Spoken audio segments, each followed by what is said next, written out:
It's generally not a good idea to sneak into a stranger's bed, and generally a worse idea to pee on her door. Unless you lived in Japan for most of its history. In 2004, someone sat down with a 100-year-old Japanese woman to do an interview that got a little personal and a lot interesting, let me tell you. She talked about how, when she was a teenager in a country village, the neighborhood boys regularly crept into her bedroom at night to sleep with her. It was a practice called Yobai, or night crawling, and up until the 1900s, it was super common in rural Japanese communities. If you think we're more open-minded about sex today than the traditional people of the past, prepare to be quite surprised. Oh, you're allowed to have sex before marriage nowadays? That's cute. Great-grandma was doing it with the whole neighborhood, sometimes without even seeing her partner's face. It was different depending on the community, but the basic idea was that young men would prowl the neighborhood and sneak into young women's bedrooms. One popular version was the Yobai party. On certain special days like after rice transplanting or after a harvest, some villages held a feast for all the young unmarried men. This already sounds questionable. After they had filled their stomachs with enough alcohol to kill the butterflies, the young men headed off to town in groups. Meanwhile, the young unmarried women of the village stayed in their homes, pretending not to be waiting. If a girl wanted to participate in the festivities, she left her door wide open to the night air, starting an open relationship with the neighborhood. Each group of love ninjas armed with hormones would stop by a house with an open door, then decide which lucky bloke got to go in. They would perform a sacred ritual to decide, rock, paper, scissors mostly. Or if one guy really fancied the girl within, his buddies would let him go in with a few pats on the back. Go get him, Tiger-san. As his buddies moved on to the next house, Tiger-san snuck in. A young lady's room often opened to the outside, so neighborhood creepers could come in without waking the rest of the house. Now, tatami mats don't like being stepped on, that's why they make noises. To prevent this, young men used a trick. They took off the sash around their waist, put it on the tatami mat, and tiptoed on it. Oh yeah, the girl's parents were still very much at home. They knew what was going on. Walls in rural houses were as soundproof as a speaker, but they were supposed to pretend not to notice. Honey, what's that noise? Oh, probably just some rats saying kimochi again. Everyone knew what was going on, but you still had to keep up appearances. Young men didn't just walk in like, "Hi, Mr. Tanaka, mind if I go pound your daughter like mochi?"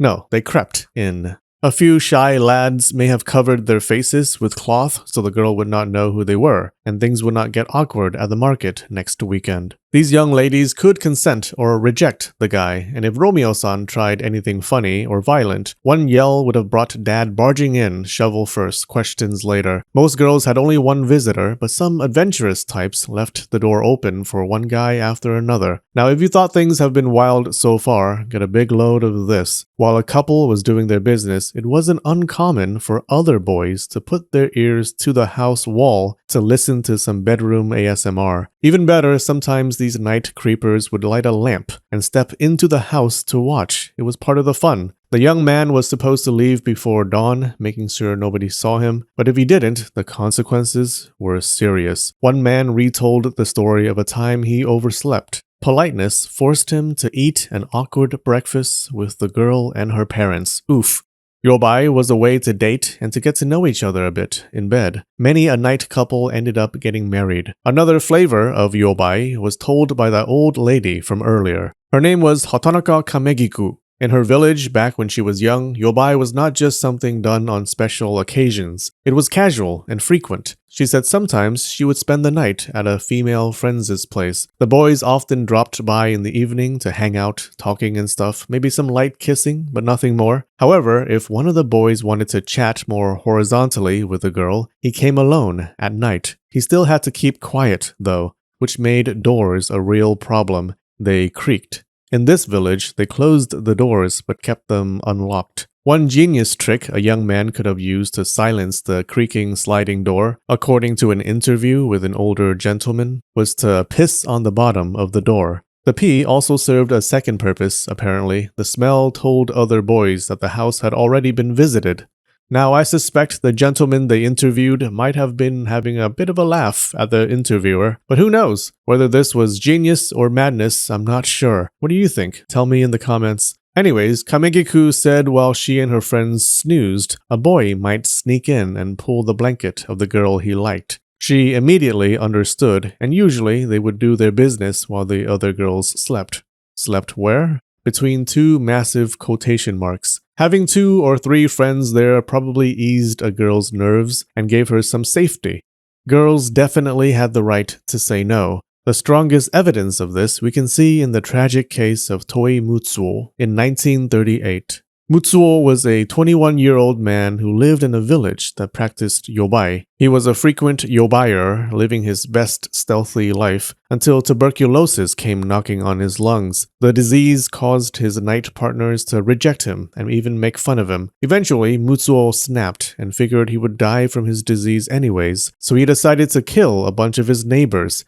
Everyone kept doors unlocked because of yobai, and rural villages where everyone knew each other were not worried about safety. Mutsuo walked into his neighbors' houses and massacred 30 people before turning the shotgun on himself. Tragic, but we can learn one thing from this case.